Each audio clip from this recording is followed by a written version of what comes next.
பார்த்தாதான் நீ ஆக்சன் பண்றது நல்லா தெரியும். பேசாட்டி கூட ஏங்க கொடுங்க. எதுக்குங்க அடிச்சிங்க?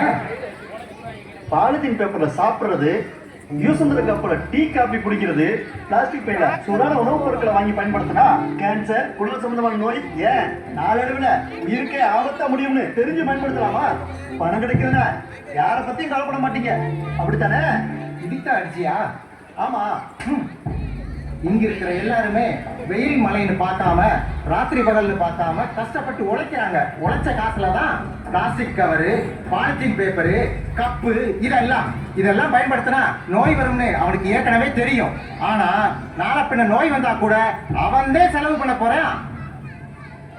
சூடான டீ, காபி, குழம்பு, சாம்பார் இதை வாங்குறதுக்கு பிளாஸ்க் இல்ல தூக்குச்சட்டியை கொண்டு வரணும். தூக்குச்சட்டியை தூக்கிட்டு வர்றது கேவலம் நினைக்கிறாங்க, கௌரவ குறைச்சல் நினைக்கிறாங்க. அவன் உடம்ப பத்தி அவனுக்கே அக்கறை இல்லாத போது நான் ஏன் அதை பத்தி யோசிக்கணும்? முதல்ல அவங்கள திருந்த சொல்லு, அதுக்கப்புறம் நான் திருந்துறேன். அவர் சொல்றத கேட்டீங்கல்ல? நாம தான் முடிவெடுக்கணும். பாலித்தீன் பேப்பர்ல சாப்பிட மாட்டோம், கப்புல டீ குடிக்க மாட்டோம்னு சொல்லி அதிகம் வேணா 2 நாள் இந்த கடைக்கு வராம இருங்க. ஓனர் என்ன கடையை முடிச்சு போயிருவாரா? இல்ல, கண்ணாடி கிளாஸும் வாழை இலையும் வாங்கி வைப்பாரு. ஏன்னா அவருக்கு தொழில் நடக்கணும். சட்டங்கள் மட்டுமே எல்லாத்தையும் மாத்திராது. முதல்ல நாம மாறணும். நாம மாறினா எல்லாமே மாறும். வாழை இலையை பயன்படுத்தினா நம்ம உடல் நலத்திற்கு நல்லது, நம்ம விவசாயிகளுக்கும் ரொம்ப உதவியா இருக்கும். அந்த மாணிக்கு நீ சொன்னது எல்லாரும் திருந்திட போறாங்க. நான் ஹோட்டல்ல பாலித்தீன் பை யூஸ் பண்ணாலும் கூட சுத்தமா வச்சிருக்கேன். ரோட்டோரத்துல எத்தனை கடைகள் தெரியுமா? சாக்கடைக்கு பக்கத்துல, குப்பமேட்டுக்கு பக்கத்துல இருக்குது. அந்த கடைகள்ல இவங்க சாப்பிடுறது மட்டும் இல்லாம இவங்க குழந்தைகளுக்கும் வாங்கி கொடுக்குறாங்க.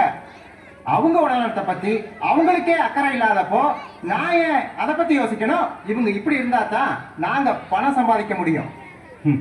ஆமாண்ணே, நாங்களாம் முட்டா பைய தான்.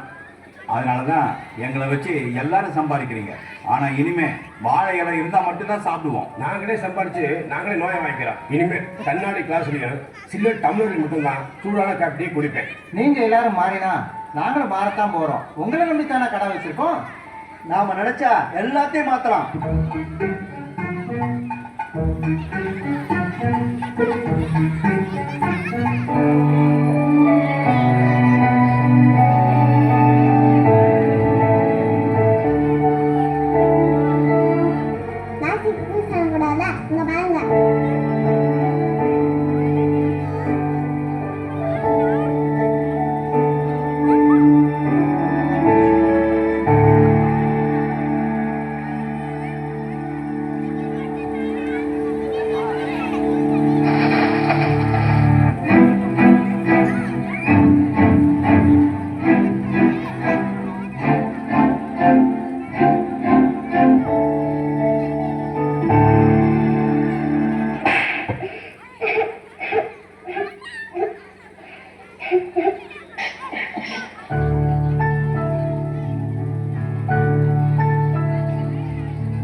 என்னடா கையில துணிப்பையெல்லாம் வச்சிருக்க?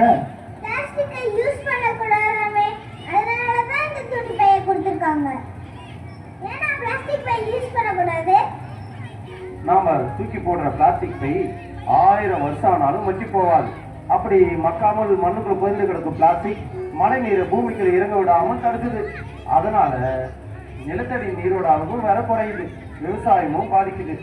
நாம ரோட்ல போடுற பிளாஸ்டிக்கை சாப்பிட்றதுனால நிறைய விலங்குகளும் உயிரிழக்குது. அது மட்டும் இல்லாம பிளாஸ்டிக்கை எரிக்கிறதுனால கேன்சர், ஆஸ்மா போன்ற கொடிய நோயெல்லாம் வேற வருது. அதிகப்படியான பிளாஸ்டிக் பொருட்கள் நீர்நிலையில கலப்பதுனால நீர் வேற அதிகமா மாசுபடுது. அந்த நீர்ல இருக்கிற உயிரினங்களும் கடுமையா பாதிக்குது. இப்படி அதிகரிச்சுக்கிட்டே போகும் பிளாஸ்டிக் பயன்பாடு உலக அழிவுக்கே வழிவகுக்குது. ஜனவரி 1, 2017 இருந்து 50 மைக்ரானுக்கு கீழே உள்ள பிளாஸ்டிக் பை, பாலித்தீன் பை, பிளாஸ்டிக் கப் போன்றவை கண்டிப்பான முறையில் தடை செய்யப்பட்டுள்ளது. இதற்கு மாற்றாக துணிப்பை, சணல் பை, காகித பை போன்றவற்றை பயன்படுத்துமாறு பணிவுடன் கேட்டுக்கொள்கின்றோம். பிளாஸ்டிக் பைகளை தவிர்ப்போம். துணிப்பை, சணல் பை மற்றும் காகித பைகளை கையில் எடுப்போம்.